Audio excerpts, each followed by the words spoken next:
Assalamualaikum warahmatullahi wabarakatuh. Innal hamdalillah nahmaduhu wa nasta'inuhu wa nastaghfiruh wa na'udzu billahi min syururi anfusina wa min sayyiati a'malina. Man yahdihillahu fala mudhillalah wa man yudlil fala hadiyalah. Ashhadu an la ilaha illallah wahdahu la syarikalah wa ashhadu anna Muhammadan abduhu wa rasuluh. Ya ayyuhalladzina amanu taqullaha haqqa tuqatih wa la tamutunna illa wa antum muslimun. Ya ayyuhan nasu taqu rabbakumul ladzi khalaqakum min nafsin wahidah wa khalaqa minha zawjaha wa batha minhuma rijalan katsiran wa nisaa'a wattaqullaha alladzi tasaaluna bihi wal arham innallaha kana 'alaikum raqiba. Ya ayyuhalladzina amanu taqullaha wa qulu qawlan sadida yuslih lakum a'malakum wa yaghfir lakum dhunubakum wa man yuti'illaha wa rasulahu faqad faza fawzan 'azima. Amma ba'd, fa inna asdaqal hadithi kitabullah wa khairal hadi hadyu Muhammadin sallallahu alaihi wasallam wa syarrul umuri muhdatsatuha wa kullu muhdatsatin bid'ah wa kullu bid'atin dhalalah wa kullu dhalalatin finnar. Ma'asal muslimin, ikhwani fillah wa akhwati, bapak-bapak, ibu-ibu, saudara-saudariku rahimani wa rahimakumullah. Alhamdulillah, segala puji bagi Allah Subhanahu wa taala yang mempertemukan kita kembali dalam majelis yang mulia ini, majelis al-ilmu, majelis yang di situ insyaallah akan dibacakan ayat-ayat Allah, sabda Rasul SAW, dan juga ucapan para salafus saleh. Semoga Allah Subhanahu wa taala senantiasa memberikan kepada kita taufik, hidayah serta pertolongannya untuk berpegang teguh dengan Al-Qur'an dan sunnah yang sahihah dengan pemahaman salafus saleh sampai akhir hayat kita nanti. Kemudian tidak lupa sebagaimana sabda Rasul SAW, la yashkurillah ma la yashkurin nas, tidak bersyukur kepada Allah yang tidak berterima kasih kepada manusia. Maka kita ucapkan banyak-banyak terima kasih kepada takmir masjid yang telah memberikan kepada kita kesempatan dan fasilitas untuk kita bersama-sama mengkaji kitab akidah para ulama Ahlussunnah wal Jamaah, dan terkhusus pada kesempatan ini yaitu kitab Aqidah Al-Wasithiyah oleh Syekhul Islam Ibnu Taimiyah rahimahullah taala dengan syarah atau penjelasan Asy-Syaikh Shalih bin Fauzan Al-Fauzan hafidhahullahu ta'ala. Semoga Allah Subhanahu wa ta'ala menjadikan ini semuanya sebagai pemberat amal timbangan mereka di hari kiamat, dan semoga Allah Subhanahu wa ta'ala menjaga mereka dari segala bentuk makar-makar al-makirin. Ikhwani fillah wa akhwati rahimani wa rahimakumullah, sebagaimana kebiasaan kita sebelum mengkaji kitab, tak kenal maka tak sayang, harus kita paham siapa penulis buku yang kita akan kaji ini. Ya, karena kata ulama as-salaf, ulama tabi'in, Muhammad bin Sirin, inna hadzal ilma dinun fanzuru amman ta'khuduna dinakum. Ilmu agama ini adalah agama itu sendiri, maka perhatikanlah, selektiflah dalam mencari ilmu dari siapa engkau mengambil ilmu agama ini. Ma'asal muslimin rahimani wa rahimakumullah, karena waktunya sangat singkat di sini, kita akan meringkas saja biografi penulis kitab Al-Aqidah Al-Wasithiyah. Kita nukil dari sebuah buku, ini kita ambil muqaddimah buku ini saja. Buku ini sangat luar biasa. Da'awal Munawi'in li Syekhul Islam Ibnu Taimiyah rahimahullah. Ini buku disertasi doktor yang judulnya Da'awal Munawi'in. tuduhan-tuduhan dusta oleh musuh-musuh Syekhul Islam Ibnu Taimiyah rahimahullah ta'ala. Buku ini sebetulnya sekali lagi disertasi doktor, yaitu Syekh Dr. Abdullah bin Saleh bin Abdul Aziz Al-Husain. Di situ dipaparkan tuduhan-tuduhan dusta terhadap Syekhul Islam Taimiyah rahimahullah sekaligus jawabannya. Di sini ada mukaddimah yang perlu kita sampaikan tentang biografi singkat Syekhul Islam Ibnu Taimiyah rahimahullah. Banyak yang menulis tentang biografi beliau, namun yang saya kira lebih tepat untuk kita sampaikan di sini yang disampaikan oleh penulis buku ini. Langsung kita mulai dari nama lengkap beliau dan nasab beliau. Nama beliau Ahmad, gelarnya Taqiyuddin Abul Abbas, kunyahnya Ibnu Abdul Halim. Jadi kalau kita mendengar Syekhul Islam Ibnu Taimiyah, nama lengkap beliau Ahmad bin Abdul Halim, ya, Ibni Abdissalam bin Abdullah bin Abil Qasim dan seterusnya. Beliau dinamai atau dikenal dengan Ibnu Taimiyah itu ada sebabnya. Disebutkan di sini wa dzakara mutarjimu aqwalan fi sababi talqib al-a'ilah bi ali Taimiyah, yaitu anna jaddahu Muhammadan kanat ummuhu tusamma Taimiyah. Salah satu nenek beliau dinamai Taimiyah. Salah satu nenek beliau dinamai dengan Taimiyah, maka beliau dikatakan Ibnu Taimiyah, ya. Dan beliau atau Taimiyah ini salah satu nenek beliau yang termasuk alimah, ya, alim, ya, dikenal sebagai seorang wanita yang termasuk kategori ulama di zaman itu. Ini secara ringkas nama dan nasab beliau. Mauliduhu wa nas'atuhu. Wulida rahimallah yaumal isnin asyir wa qila tsani asyar min Rabiul Awal. Beliau lahir hari Senin, ada yang mengatakan tanggal 10, ada yang mengatakan tanggal 12 Rabiul Awal. Tahun 661 Hijriah. Fi Harran, di sebuah tempat atau kota yang namanya Harran di Turki.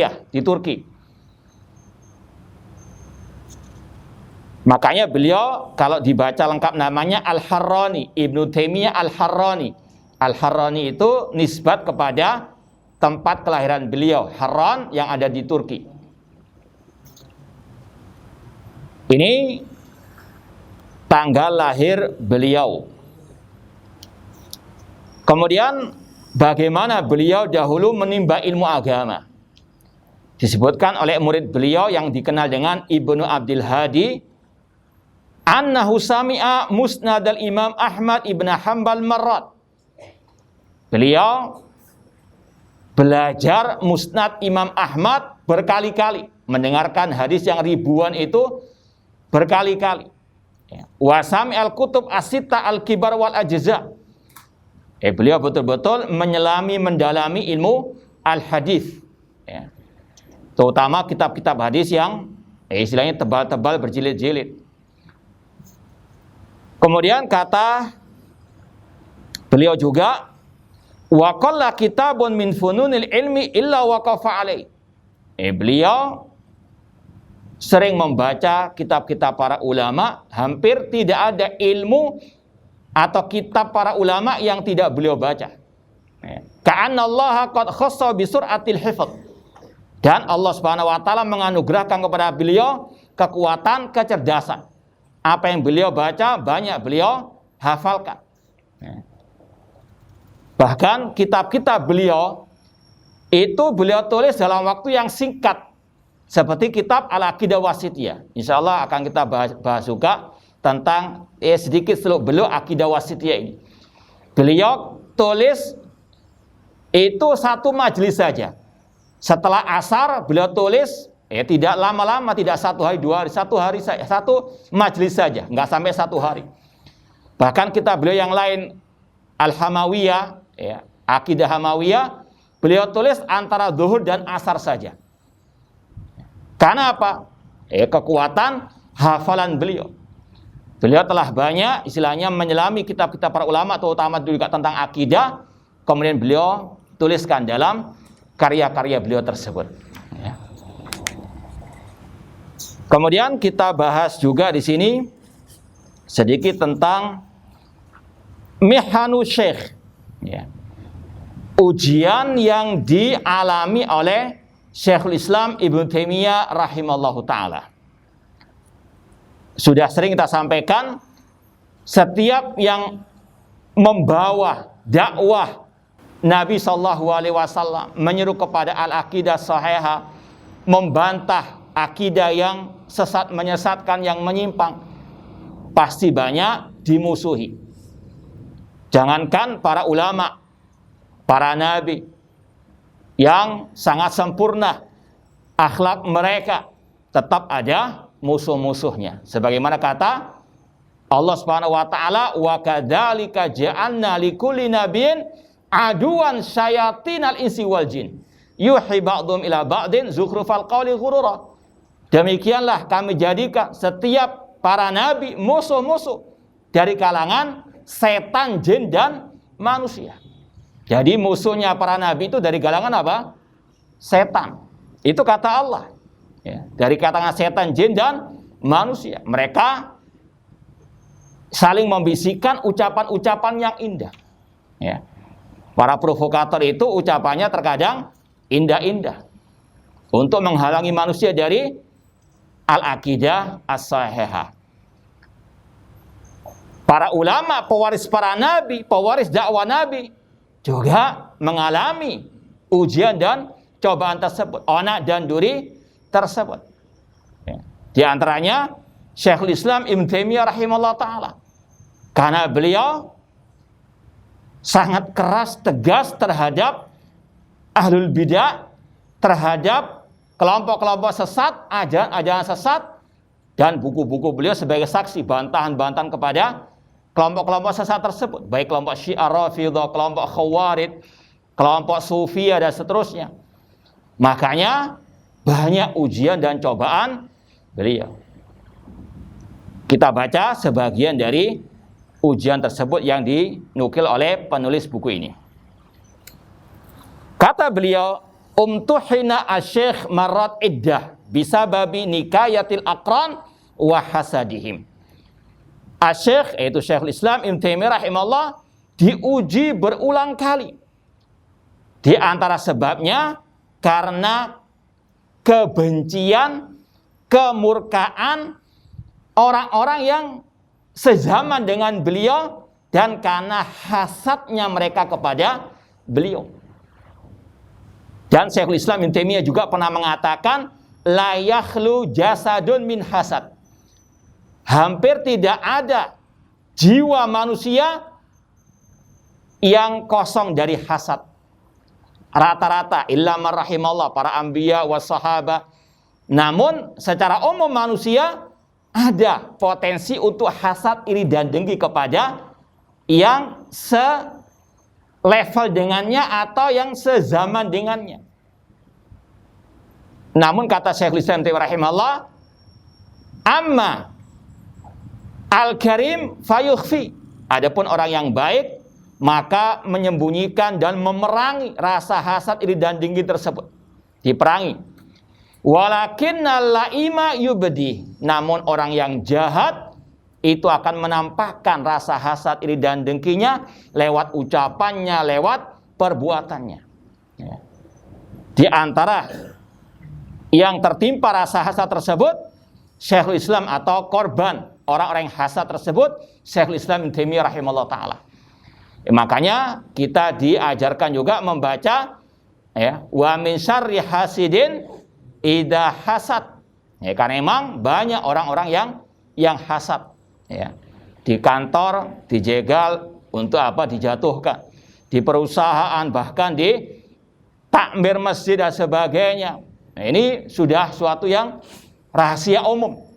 Maka sekali lagi, ini yang harus kita pahami agar kita siap menghadapi ujian dan cobaan tersebut. Walamma kanat manzilatu Syekhul Islam fi Syam 'aliyatan indal wulad wa indar ra'iyah wa sabihi di'afun nufus indal wulad fi Misra. Ketika Syekhul Islam Taimiyah rahimahullah punya kedudukan yang tinggi di hadapan pemimpin kaum muslimin di Damaskus, Suriah. Beliau itu tadi aslinya Turki, ya, di Harran.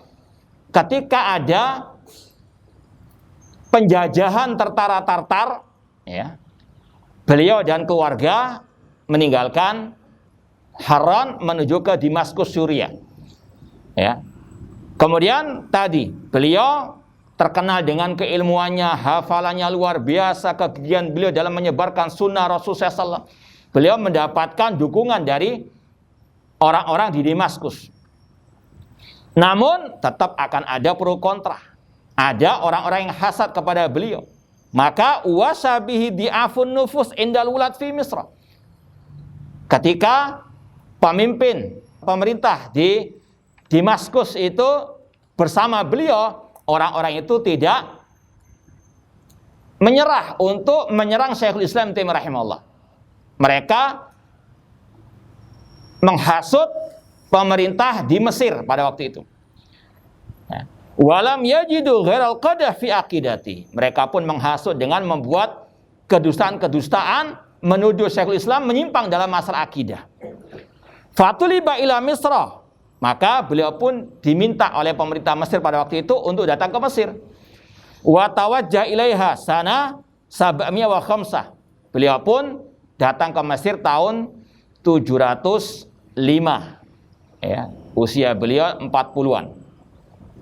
Ba'dama uqidat lahu majalis fi Dimashq lam yakulil mukhalifi hujjah. Ketika di Damaskus, beliau itu sudah diserang habis-habisan oleh orang-orang hasad, alil bidah tentang akidah beliau. Sudah banyak istilahnya debat terbuka beliau dengan orang-orang tersebut. Namun mereka tidak punya hujjah untuk menghadapi Syekhul Islam Ibnu Taimiyah rahimahullah ta'ala. Maka caranya menghasut pemerintah Mesir pada waktu itu. Wa ba'da an wasala ila Misr biyaumin aqadu lahu muhakama. Ketika beliau sudah sampai ke Mesir, baru sehari beliau sampai, langsung diadakan pertemuan antara beliau dengan musuh-musuh beliau. Karena yadunu Syekhul Islam rahimahullah anna munadhara. Syekhul Islam pertama kali mengira itu debat, dialog. Namun ternyata tidak. Namun itu sekedar rekayasa mereka untuk memenjarakan Syekhul Islam Ibnu Taimiyah rahimahullah taala di Mesir. Famtana anil ijabah hina alima anal khosma wal hakama wahidun. Beliau pun tidak mau berkata apapun karena beliau tahu istilahnya juri dan lawan beliau sudah kong kali kong istilahnya. Sudah bersengkongkol untuk memenjarakan beliau. Wastamara fi sijn, maka beliau pun dipenjara waktu itu di Mesir ila syahri Safar, sampai bulan Safar tahun 707. Ya, setahun lebih, hampir 2 tahun beliau di penjara tersebut. Sampai beliau pun dikeluarkan dari penjara. Tidak sampai di situ saja, ya. Wa fi akhir sanati ukhrija fiha min as-sijn ta'ala sayhatu sufiyah. Pada akhir tahun 707, ya, kelompok tasawuf sufiyah mereka juga menyerang Syekhul Islam Ibnu Taimiyah lagi. Wa mutalabatu fi iskati sauti Syekhul Islam rahimahullah. Tetap menghasut apa? Penguasa. Kalau sekarang mungkin bukan penguasa atas saja, namun juga penguasa masjid dibisiki, dihasut, ya, dibisik-bisiki yang tidak yuaswisu fi suduri annas. Ya. Ini sekali lagi kebiasaan ahli bidah, akhlaknya ahli al-bidah. Makanya Asy-Syaikh Al-Walid dalam Syarah Ushul Sunnah ketika beliau menjelaskan ciri-ciri ahli bidah, mereka kalau sudah bangkrut hujah mereka nggak bisa melawan ahlul haqqi, mereka cari lobian. Ya. Ini senjatanya ahli al-bidah. Ini juga dipakai oleh mereka-mereka yang mengaku ahli sunnah. Ketika sudah terbongkar kedok kesesatan, kedustaan mereka pun ya tahdir gerakan bawah tanah atau gerakan tahdir bawah tanah. Menghasut apa? Takmir-takmir masjid, membubarkan kajian-kajian akidah yang disampaikan oleh yang membantah mereka. Karena sudah apa? Bangkrut hujjah. Ini akhlaknya ahli al-bidah demikian. Kemudian kata beliau, Syekhul Islam Ibnu Taimiyah rahimahullah, intinya disuruh dia nggak boleh membantah, nggak boleh mengkritik orang-orang yang menyimpang. Ya. Sampai pemerintah waktu itu di Mesir memberikan pilihan, pindah ke Mesir, ke Damaskus atau ke Iskandaria atau di penjara. Beliau pun memilih untuk di penjara. Illa anna tullabahu wa muhibbi asarru alaih an yaqbalu dhahab ila Damaskus. Namun murid-murid setia beliau meminta beliau untuk pindah ke Damaskus. Ini sunatullah. Nggak ada yang kontra, semuanya tidak ada. Nggak ada yang pro semua. Dunia ini demikian, pro dan kontra. Maka kewajiban seorang salafi sejati untuk betul-betul kuat mentalnya. Untuk betul-betul tahu inilah kehidupan dalam beragama. Yang berpegang teguh dengan kebenaran pasti ada musuhnya. Pasti ada orang yang dengki, iri, dan hasad kepadanya. Cepat atau lambat, sedikit atau banyak. Tapi yakini pasti akan ada pertolongan dari Allah Subhanahu wa taala, cepat atau lambat. Semuanya butuh proses, butuh waktu. Namun yakini al-haqqu mansurun, kebenaran pasti akan ditolong. Innal batila kana zahuqa, yang batil pasti akan hancur. Ya, ini adalah sunatullah yang sudah ada di sejak zaman dahulu kala. Intinya beliau diminta untuk kembali ke Damaskus bersama murid-murid beliau. Namun ahlul bidah ini demikian, punya rekayasa, ya, plan mencela-menceli. Tadi dikasih pilihan apa? Tetap tinggal di Mesir, Iskandaria, atau ke Damaskus atau di penjara. Beliau milih di penjara. Tapi ketika itu murid-murid beliau minta untuk beliau apa? Ke Damaskus. Tapi pilihan itu nggak berlaku, ya. Karena apa? Tidak ada lain kecuali di penjara oleh ahli bidah tersebut. Ya. Padahal tadi dikasih pilihan pulang atau tinggal di Iskandaria. Cuma mereka memutuskan untuk apa? Tetap memenjarakan Syekhul Islam Ibnu Taimiyah rahimahullah taala. Sampai beliau di penjara tersebut. Itu yang kedua, ujian beliau yang kedua. Yang ketiga, wamtuhina Syekhul Islam bisabawi fatwa fi mas'alatit tolak. Yang ketiga, ketika beliau berfatwa tentang masalah tolak, ini masalah fikih sebetulnya, cuma biasa alul bidah cari-cari celah bagaimana untuk memenjarakan Syekhul Islam Taimiyah lagi, ya. Wa tuliba minhu an yamtani anil ifta biha falam yamtani hatta sujin fil qal'a min Dimashq bi amrin min naibi sultana sana 720, ya. Beliau pun akhirnya dilarang berfatwa dan beliau pun dipenjara tahun 720 sampai 721. Limuddah khamsati asyhur, 5 bulan beliau dipenjara di Damaskus. Tidak cukup sampai di situ saja, ya. Ada ujian lagi. Wa bahatha husadu an syai'in lil wisaya bi indal ulad fazawwaru kalaman law haula ziyaratil kubur. Namanya orang hasad sudah wataknya, ya. Apapun mereka akan lakukan, halal haram tidak peduli, ya. Bagaimana menghancurkan lawannya, ya. Wa makaru wa makarallah wallahu khairul makirin, ya. Orang-orang yang hasad di sini dikatakan tetap cari-cari apa yang bisa untuk menjatuhkan Syekhul Islam. Mereka pun membuat isu gosip bahwasanya Syekhul Islam Taimiyah rahimahullah mengharamkan ziarah kubur, ya. Makanya di kitab ini dibantai semuanya gosip-gosip, isu-isu tersebut. Wa qalu bi anna yamna min zatil kubur hatta qabri nabiyina Muhammad SAW. Mereka membuat isu gosip bahwasanya Syekhul Islam Taimiyah rahimahullah mengharamkan ziarah kubur, bahkan mengharamkan ziarah ke kubur Nabi sallallahu alaihi wasallam. Maka pada waktu itu banyak yang terkena hasutan, akhirnya beliau pun di penjara. Ini terakhir beliau di penjara sampai beliau meninggal dunia rahimallahu rahmatan wasi'ah.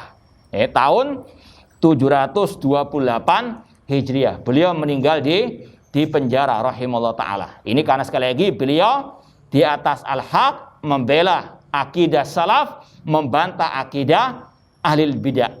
Ya, sekali lagi ini harus kita pahami bersama bahwasanya kebenaran pasti ada yang menentang, pasti ada musuh-musuhnya.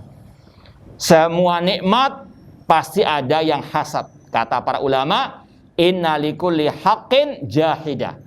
Setiap kebenaran pasti ada yang memusuhi. Wa inna likulli nikmatin hasidah. Setiap nikmat pasti ada yang hasad. Ya, tugas kita tetap istiqomah, sabar, tawakal kepada Allah Azza wa Jalla. Disebutkan tentang karya-karya ilmiah beliau sangat banyak. Syekhul Islam Taimiyah rahimahullah insya Allah sudah sangat masyhur di antara kita. Di antaranya beliau punya buku Majmu' Fatawa 37 jilid yang disusun oleh Syekh Abdurrahman Al-Qasim Al-Hambali An-Najdi. Ada kitab beliau Dar'ut Ta'arudil Aql wa Naql. Ini bantahan kepada kelompok liberal. Itu ada 11 jilid. Ya. Ada lagi Minhajus Sunnah 9 jilid membantah kelompok Syiah Rafidhah. Kurang apa? Ya. Ada lagi kitab Iqtida Siratil Mustaqim tentang larangan tasyabbuh dengan orang-orang kafir. Masih banyak lagi karya-karya beliau. Di antaranya Al-Aqidah Al-Wasithiyah. Kita baca sebagian dari pujian para ulama terhadap beliau. Qala al-allama Kamaluddin Ibnu Zamlakani. Ini ulama-ulama yang sezaman dengan beliau, yang tahu persis tentang beliau. Ada yang bernama Al-Allama Kamaluddin Ibnu Zamlakani, wafat tahun 727 Hijriah. Syekhul Islam meninggal tahun 728 Hijriah. Ini yang sejaman dengan beliau. Kata Al-Allama Kamaluddin Ibnu Zamlakani, kana idza su'ila an fannin minal ilmi dhanna ar-ra'i wasami annahu la ya'rif ghaira dzalikal fan. Apabila beliau ditanya tentang suatu bidang ilmu, kemudian beliau jawab, seolah-olah yang mendengar jawaban Syekhul Islam mengira Syekhul Islam tidak paham ilmu kecuali bidang itu saja. Kenapa demikian? Karena beliau betul-betul mendalaminya. Ya. Seolah-olah itu hanya spesialis beliau saja. Padahal kalau ditanya tentang tafsir, beliau kupas tuntas. Kalau ditanya tentang masalah hadis, beliau kupas tuntas. Orang yang mendengar tentang tafsir beliau, kayaknya beliau itu hanya tahu tentang apa? Tafsir. Padahal tidak. Beliau menguasai semua bidang ilmu ini. Ya. Itu maksud dari Kamaluddin Ibnu Zamlakani. Kemudian berkata Imam Ibnu Daqiq Al-Id yang wafat tahun 702 Hijriah sebelum Syekhul Islam meninggal. Ibnu Daqiq Al-Id mengatakan, lamma istama'tu bi Ibni Taimiyah ra'aitu rajulan al-ulum kulluha baina ainaihi. Ketika aku bermajelis dengan beliau, berkumpul dengan beliau, Ibnu Taimiyah rahimahullah, aku melihat orang ini ilmunya di antara kedua matanya. Ya'khud minha ma yurid. Kapan dia mau, dia bisa apa? Sampaikan. Ya, wa yada' ma yurid, dan beliau tinggalkan apa yang beliau inginkan. Kalau istilah kita, perpustakaan apa?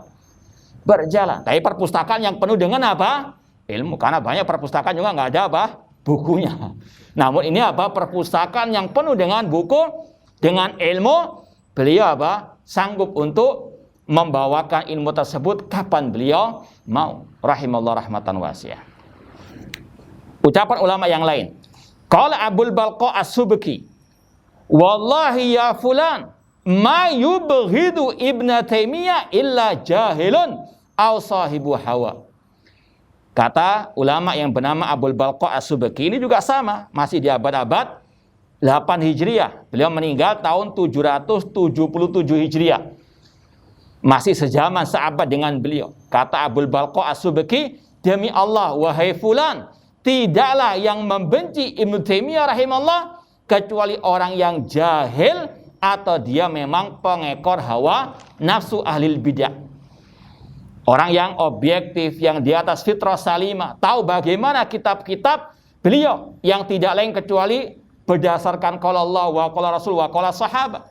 Dan insya Allah akan kita betul-betul buktikan dalam kitab ini.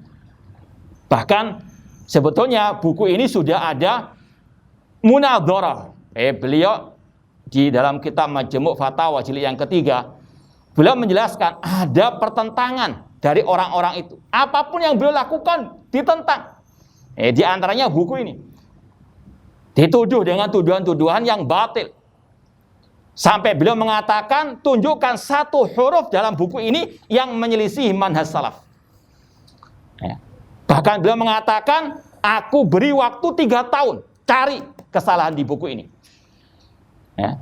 Tapi mereka demikian. Ahlul bidah, orang yang hasad iri dan dengki, cari-cari apa saja yang kira-kira bisa untuk menjatuhkan beliau. Tapi mereka tidak sanggup untuk apa? Membantah beliau. Wallahi ya fulan ma yubghidu Ibnu Taimiyah illa jahilun aw sahibu hawa. Fal jahil la yadri ma yakun. Kalau orang jahil mencelah beliau mungkin karena ketidaktahuannya. Namun sahibul hawa yasuddu hawa anil haq. Namun pengekor hawa nafsunya yang mencegahnya untuk mengetahui kebenaran. Ba'da ma'rifati bi, bahkan sudah tahu kebenaran, cuma kalau sudah kena hawa nafsunya, pengekor hawa nafsu, maka tidak akan mau menerima kebenaran tersebut. Adapun dari murid beliau, banyak pujian-pujian terhadap beliau, di antaranya Imam Az-Zahabi yang bermadzhab Asy-Syafi'i. Beliau mengatakan tentang gurunya Ibnu Taimiyah, Asy-Syaikhu, Al-Imamu, Al-Alimu, Al-Mufassiru, Al-Faqih, Al-Mujtahid, Al-Hafidh, Al-Muhaddits. Diborong semua sama beliau. Dan betul, ya. Buktinya apa? Kitab-kitab beliau. Ya. Sekali lagi, ini pujian di atas kebenaran, bukan pujian dusta. Karena sekali lagi, buktinya ada dalam kitab-kitab beliau. Beliau ahli tafsir, ahli hadis, ahli akidah, dan seterusnya. Imam Asy-Syaukani rahimahullah berkata, Imamul A'immah. Syekhul Islam Taimiyah adalah imamnya para imam. Al-Mujtahid, Al-Mutlaq. Ya, ini sekali lagi pujian para ulama tentang Syekhul Islam Ibnu Taimiyah rahimahullah. Dan sekali lagi beliau wafat tahun 728 Hijriah di dalam penjara di kota Damaskus rahimallahu ta'ala rahmatan wasi'ah. Kemudian kita masuk sedikit biografi pensarah kitab ini. Ya. Alhamdulillah kitab ini sudah pernah kita mengajak, kita kaji mungkin 17 tahun yang lalu. Tahun 2004, mungkin ada yang pernah ikut dulu. Tahun 2004 insya Allah, setelah kita lulus dari Madinah, di antara kitab akidah yang kita pertama kali ajarkan, Syarah Aqidah Wasithiyah oleh Syekh Shalih bin Fauzan Al-Fauzan. Ya, ini sekitar 2004 sudah pernah kita kaji buku ini. Kita pilih Syarah Syekh Shalih bin Fauzan karena ringkas, singkat namun padat. Dan beliau Syekh Shalih bin Fauzan, sebagaimana dalam muqaddimah ini, syarah ini meringkas dari syarah-syarah ulama yang lain yang lebih dahulu, ya. Makanya kita lebih pilih syarahnya Syekh Shalih bin Fauzan karena ini ringkasan dari syarah-syarah para ulama yang lain. Dan juga karena waktunya sangat singkat, tidak kita pilih yang tebal-tebal seperti syarahnya Syekh Utsaimin, ya mungkin setebal ini. Mungkin 10 tahun belum selesai. Ya, kita cari yang agak ringkas-ringkas lah, sesuai dengan waktu dan kesempatannya. Syekh Shalih bin Fauzan, insya Allah sebagian antum sudah tahu, beliau salah satu ulama besar di Arab Saudi yang masih hidup sampai detik ini. Hafidhallahu ta'ala. Syekh Shalih bin Fauzan, hafidhallahu ta'ala, kurang lebih usia beliau sekarang hampir 90 tahun, 88 kurang lebih. Kalau tidak salah beliau lahir tahun 1354 Hijriah. Antum hitung saja, sekarang 1442 Hijriah. Dikurangi tadi 1354. Usia beliau kurang lebih 88 tahun Hijriah. Alhamdulillah kita beberapa kali ikut majelis beliau ketika beliau datang ke kota Madinah di Masjid Nabawi atau di aula kampus Universitas Islam Madinah. Beliau beberapa kali memberikan kajian pada waktu itu. Alhamdulillah kita banyak mengambil faedah juga dari beliau.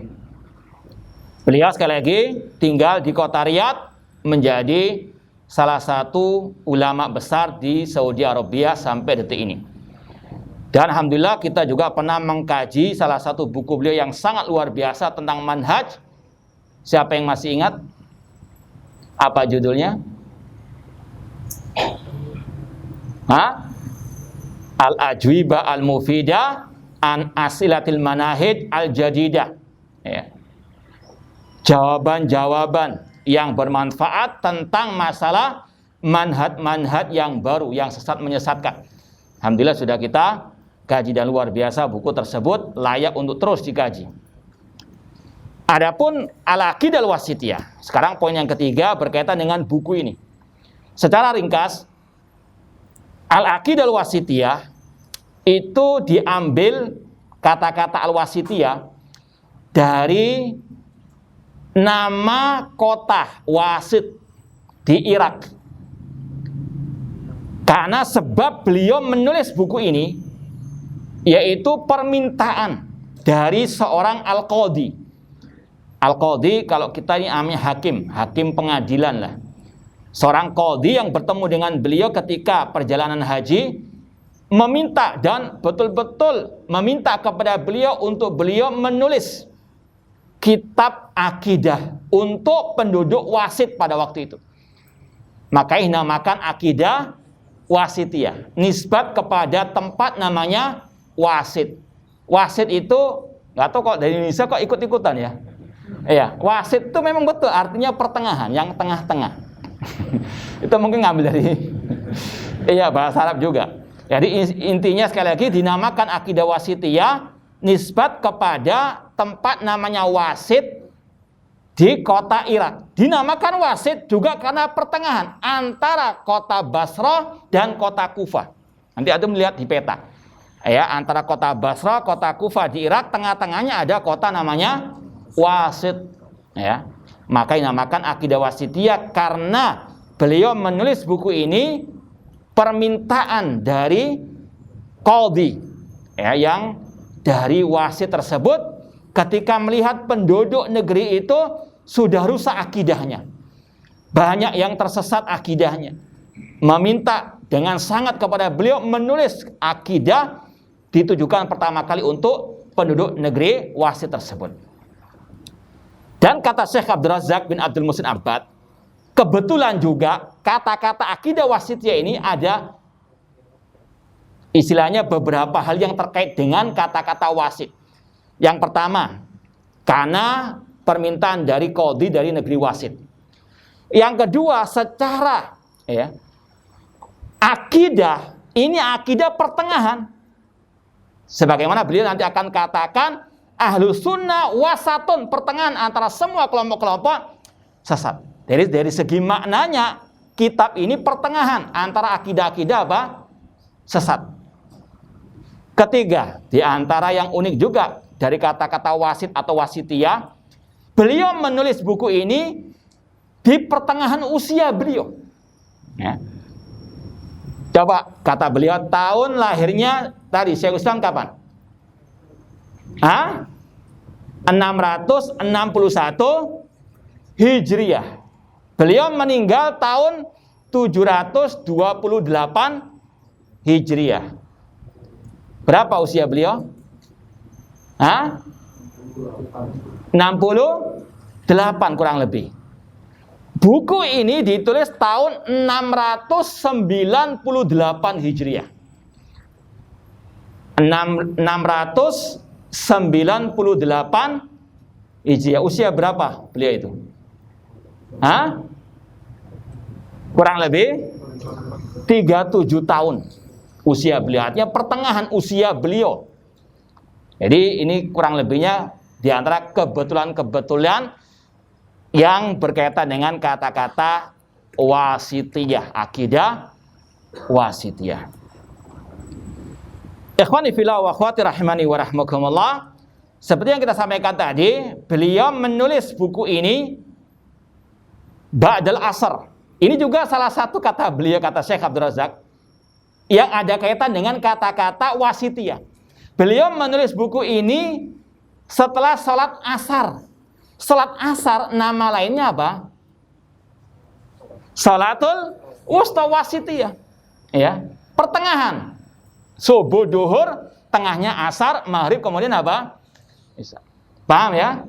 Iya, ini salah satu keunikan ya, tentang kata-kata wasitiyah di sini. Beliau menulis buku ini setelah salat asar, dan salat asar Allah namakan salatul wusta, hafidhu ala sholawati wa sholatil al wusta. Dan itu satu majelis, dalam artian langsung beliau tulis sampai selesai. Ya mungkin nggak sampai maghrib beliau selesaikan. Namun kita kaji nggak tahu berapa tahun ini. Ini luar biasa ilmu beliau. Itulah ilmu as-salaf atau ulama ahli sunnah wal jamaah, singkat namun padat dan penuh dengan dalil. Kemudian ada beberapa faedah dari kisah tadi, kata Syekh Abdul Razak bin Abdul Muhsin Abbad dalam syarah beliau terhadap syarah Aqidah Wasitiyah, yaitu yang pertama, beliau sebetulnya tidak mau menulis buku ini kecuali tadi karena ada permintaan yang keras. Kata Syekh Abdul Razak, inilah yang selayaknya untuk diikuti. Jangan setor tulisan atau kejar setor tulisan. Seperti zaman sekarang ini. Orang-orang kalau nggak setor tiap hari tulisan, gatel. Harus pokoknya tiap hari, apapun ditulis. Masalah sandal, masalah apa. Ya. Masalah-masalah yang tidak dia kuasai, dia tulis. Akhirnya apa? Asbun. Akhirnya apa? Ngawur. Ketika dibantah, wah, mencela-mencela dan seterusnya. Ini karena apa? Tidak mengikuti manhaj para ulama. Ulama, kata Syekh Abdul Razak bin Abdul Muhsin Abbad, tidak apa? Tadi, ngejar setoran tulisan. Kalau memang dibutuhkan untuk menulis, mereka apa? Menulis. Ya. Di antaranya Syekh Islam Taimiyah rahimahullah ta'ala, buku-buku beliau hampir rata-rata karena permintaan. Karena apa? Kebutuhan masyarakat. Ada kitab beliau Aqidah Al-Hamawiyah, juga sama sebabnya, diminta oleh penduduk negeri Al-Hama. Aqidah At-Tadmuriyah, Al-Isfahaniyah, banyak buku-buku beliau itu karena permintaan.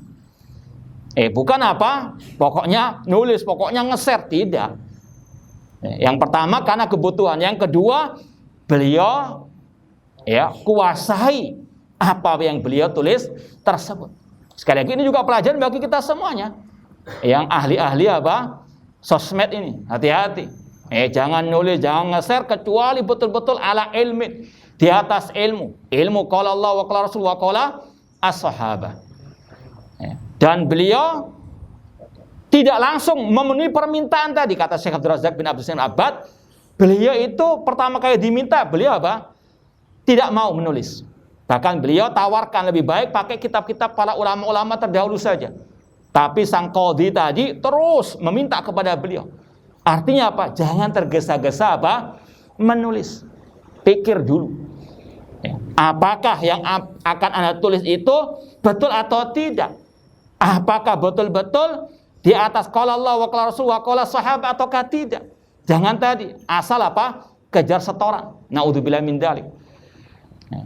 Ininya sekali lagi dalam masalah nulis menulis ini harus betul-betul hati-hati, karena semuanya ada pertanggungjawaban di sisi Allah Subhanahu wa taala, dan juga antum akan menanggung dosanya kalau yang antum tulis itu sesat, menyesatkan atau keliru atau salah. Man da'a ila dhalala kana alaihi wizruha. Barang siapa yang menyuruh kepada kesesatan, maka baginya dosa dan dosa orang yang mengikutnya sampai hari kiamat kelak. Dan dakwah salafiyah selalu mengatakan al ilmu qoblal qawli wal al amal. Ilmu sebelum kita berucap sebelum kita apa? Beramal. Ya, terutama dalam masalah menulis, jangan menulis kalau tidak apa? Betul-betul dikuasai ilmunya, dalilnya. Jangan asal dengar, jangan asal dapat wangsit langsung apa? Ditulis. Ya, baru bangun tidur langsung nulis kan dapat apa? Mimpi. Naudzubillahi min dzalik. Ya. Ya, insyaallah setelah azan kita lanjutkan dengan soal jawab.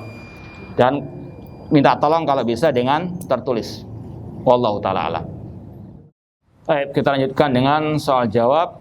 Yang pertama ada pertanyaan, Ustadz, bolehkah berpura-pura mengetes ilmu Al-Quran dari teman dan menjadikannya sebagai bahan gunjingan atau ghibah?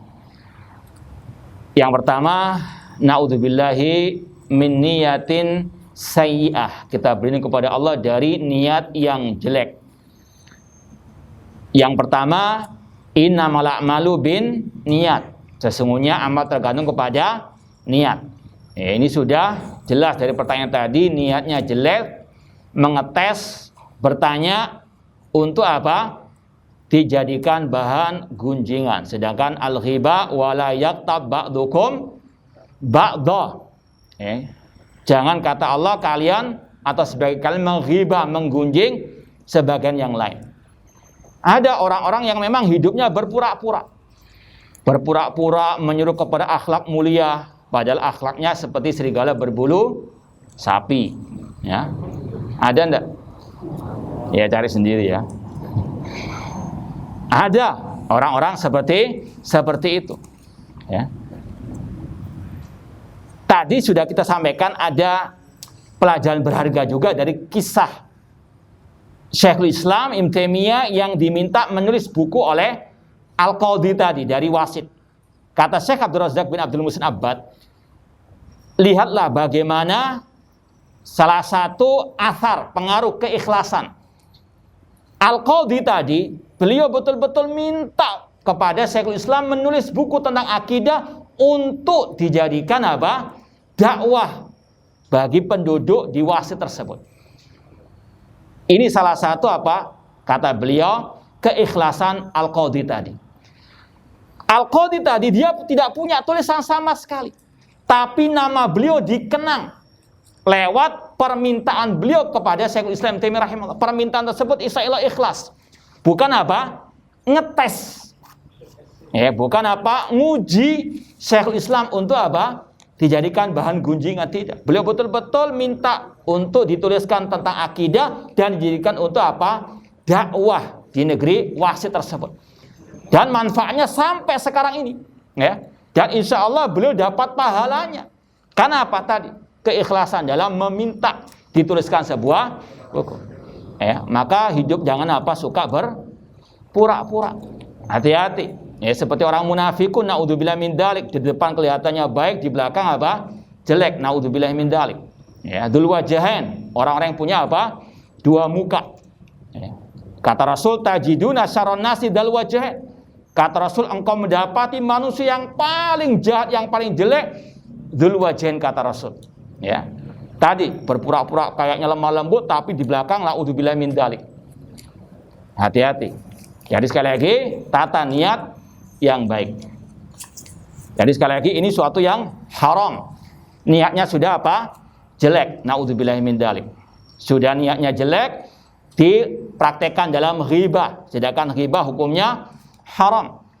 Namun ada orang-orang yang aneh, bin ajaib. Tadi temannya mungkin ada kekeliruan dalam membaca Al-Quran, jadikan gunjingan ghibah. Itu haram. Tapi membantah ahli bidah, membantah orang yang menyimpang, dilarang. Ini standar apa? Ganda. Yang haram dihalalkan, yaitu menghibah saudaranya tadi. Sedangkan membantah ahli bidah, membantah penyimpangan, diharamkan. Yang halal diharamkan, yang haram ya. Hati-hati ya, sekali lagi harus betul-betul konsekuen di atas qala Allah wa qala Rasul wa qala as-sahabah. Jangan ittiba'u al-hawa. Karena nggak sesuai diharamkan, kalau sesuai dihalalkan. Naudzubillah min dzalik.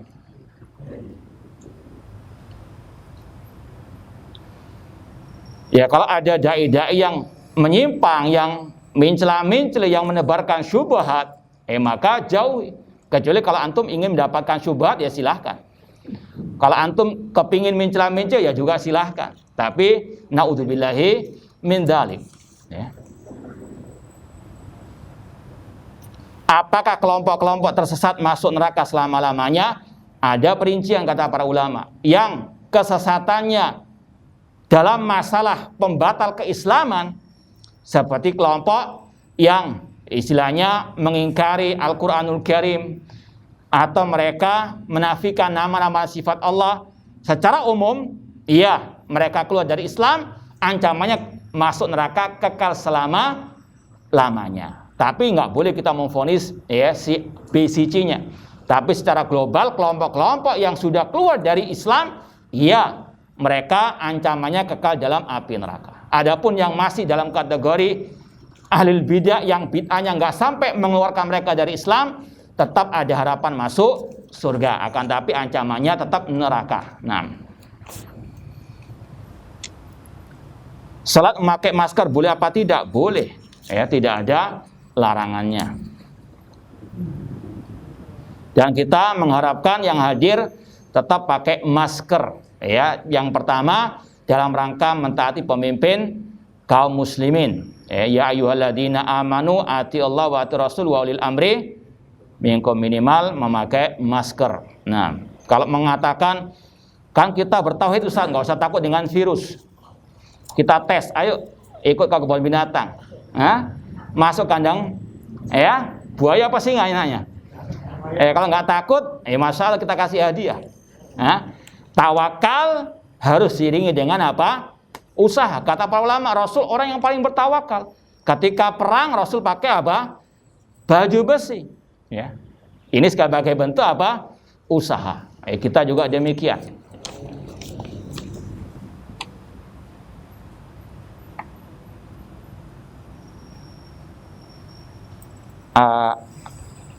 Apa ini kurang jelas tulisannya.